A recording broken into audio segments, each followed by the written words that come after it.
everyone, it's Kayla. Today I wanted to talk to you about the two big problems with only considering calories in, calories out when it comes to weight loss. The first of those being food sensitivities. So how many of you know when you eat a certain food, you might get bloated or have some digestive upset or just don't really feel great after eating it? Probably a lot, I would say. Most people have leaky gut nowadays just from the foods we eat, certain medications, stress, food allergies, and then you have some things going on in your gut, like maybe yeast overgrowth or imbalance of your bacteria or parasites, things like that. So all of those things contribute to leaky gut, which can then cause food sensitivities because food particles are now allowed to pass directly through the gut lining where they're supposed to be absorbed. They can go right through and enter the bloodstream, where then your body will identify it as a pathogen and you'll create antibodies against those foods. Now, what does that mean in terms of food sensitivity? Well, every time you now eat that food, your body is going to signal an autoimmune type response to it, which means inflammation, which means you're going to have trouble losing weight if you're eating foods that you're sensitive to. This was something that I dealt with personally for many years. I would count my calories, track everything I'm eating, and I was eating some things that I was sensitive to, and I just couldn't lose weight. I still had digestive upset, and it was incredibly frustrating because I was being very diligent about what I was eating, tracking everything, avoiding all those things that I was craving. And there's nothing worse than avoiding foods that you really want to eat because you're trying to lose weight and then still not losing weight. So I work for a functional medicine doctor, as I mentioned in some of my other videos, and he ran a food sensitivity test on me, and there we found I had many food sensitivities.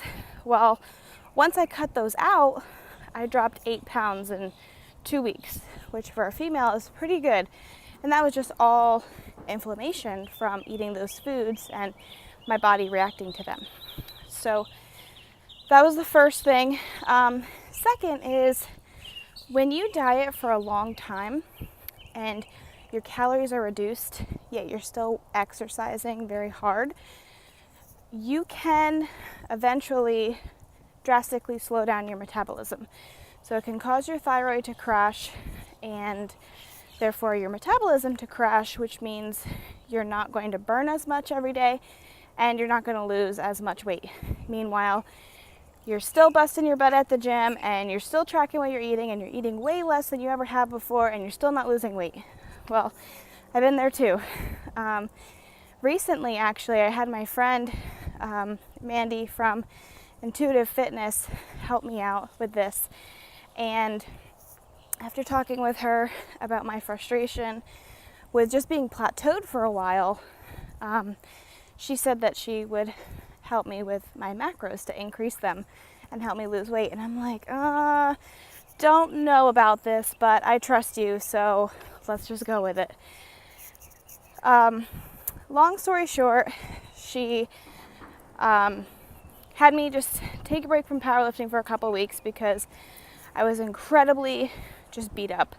Everything hurt. My weights were not moving well in the gym. Weights that I would usually move very quick were moving very slowly, and this was another cause of frustration because I'm like, I'm just not losing weight and I'm getting weaker at the same time, and this is just not working out for me. So I took a couple weeks off, let my body heal, did different type of training stimulus. So I just went from lifting everything heavy to doing some light circuits, spending more time foam rolling and using the sauna and some other tools to let my body heal from the impact that I've just been putting on it for the last 9 years without a real break. So that was very healing in itself. But with my diet, we started to slowly increase my carbs. Now, my protein's always been good. I usually eat about a gram per pound that I weigh because of how active I am and with lifting. So we left that alone. But we looked at my fat and carbs, and my fat was really okay. It was between 65 and 75 grams per day, which isn't very high at all.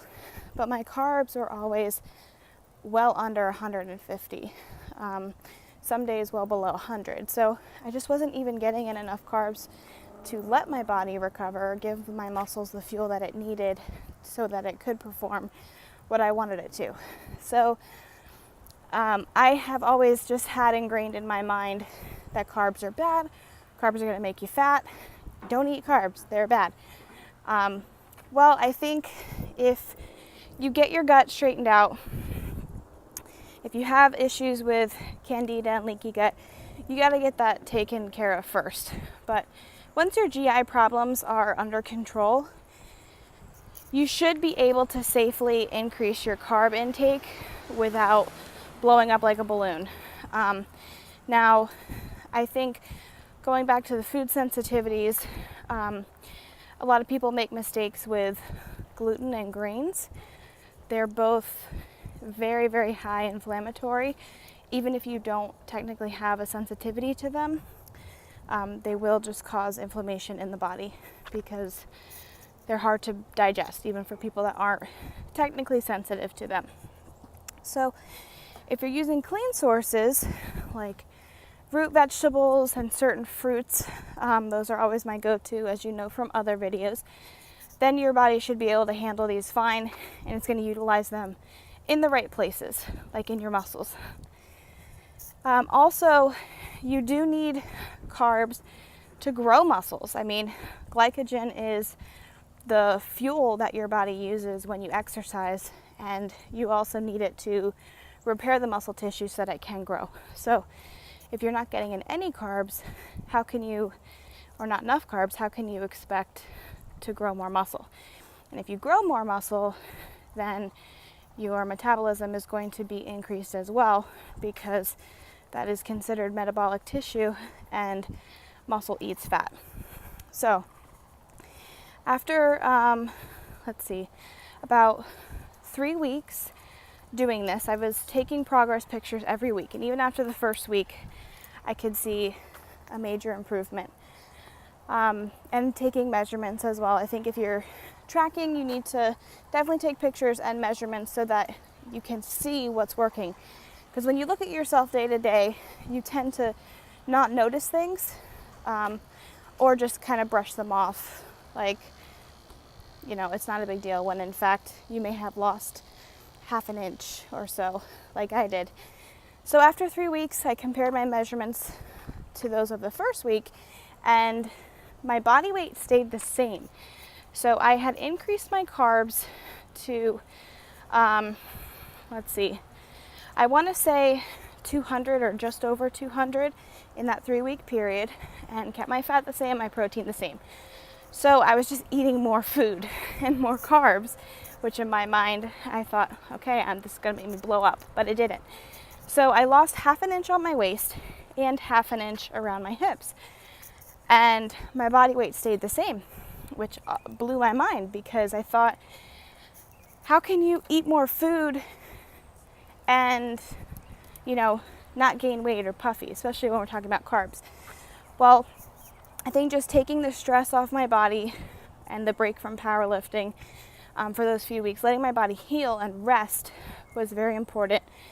But also I was giving it the fuel it needed. So when I did work out, all those carbs were going into my muscle stores. So I lost bloating. I lost half an inch. You can't argue with numbers, with the measurements. And I'll post a before and after picture at the end of this video so you can see for yourself. And it was just incredible. So if you have been dieting strictly for a long time and you're not getting anywhere, I would just suggest a couple things. One being, cut out the grains and other common food allergy and sensitivity foods, and that will let your gut heal, start removing the inflammation part. But also, if you've been dieting really hard for a long time, you might want to consider doing a reverse diet. Now, it is helpful and highly recommended that you work with somebody that knows what they're doing, because you don't want to just go and start eating more carbs without tracking it and just knowing how to increase them. You don't just jump and start adding a whole bunch of carbs in your diet, because you have to stimulate your metabolism to start burning again. So there is a process on how to do it. So as long as you're working with somebody that has experience and knows what they're doing, it can be incredibly effective to kickstart your metabolism again, get those nutrients in the right places, and help change your body composition. And let's just be real. It's not about the number on the scale. Even though us women love to make it about the number, it's really not. Because how many girls have you seen out there who weigh more than you but are completely shredded? Probably a lot. So it's not about the number, it's about body composition. We're all trying to acquire a certain look. So forget about the number on the scale. Do what your body needs to get your metabolism running. Cut out those foods your body is reacting to, and I guarantee you're going to see results.